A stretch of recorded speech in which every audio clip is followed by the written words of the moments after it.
We at L'Oreal are so passionate about science and women in science. I'd now like to ask Dr. Valerie Weiss to tell us a little bit about science from her world. Thank you. Thanks so much to L'Oreal and Cone and UNESCO and AAAS for having me here. I've been in Hollywood for almost 4 years now, so it's really great to get back to my roots and be on a panel with such esteemed scientists. This panel is called Women in Science, Shaping a New Image. And what I'd like to posit is that from the perspective of film, television, and media, it's not a new image that we need to shape, but an image to begin with. Because if you talk to most people, they don't really have a concept of women scientists. And in many cases, they don't really have an accurate concept of scientists, period, male or female.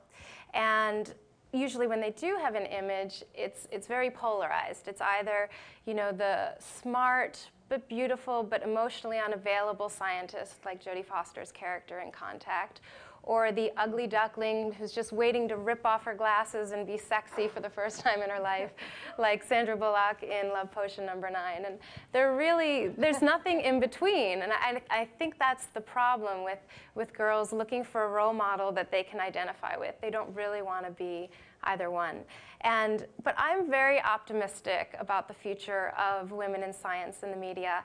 And you know, if you look at where we are right now, we are starting to have a bigger presence in television. Shows like CSI and Bones, which both have female scientists, and they do have a tremendous impact. Now, where I think we still need to evolve is that because these are procedural shows, the characters are still not particularly three-dimensional. I think most of the scientists in the room wouldn't say that their life, they go into a very sexy blue-lit lab every day, and you know, women have very tight-fitting clothes. So I think we still have a long way to go.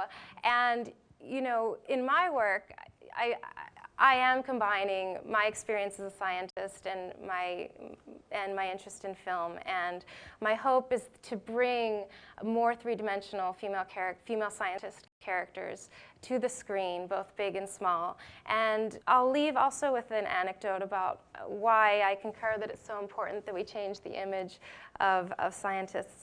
On my way from the airport last night, I was talking to my driver, who was actually a very educated man. He told me he had 3 bachelors and a master's, and I told him what I was doing here, and I said, yeah, L'Oreal has this amazing program where they're trying to influence the role of women in science and society. And he says, well, maybe they just want scientists to wear more makeup because, you know, they don't really dress up. And I said, that is ridiculous.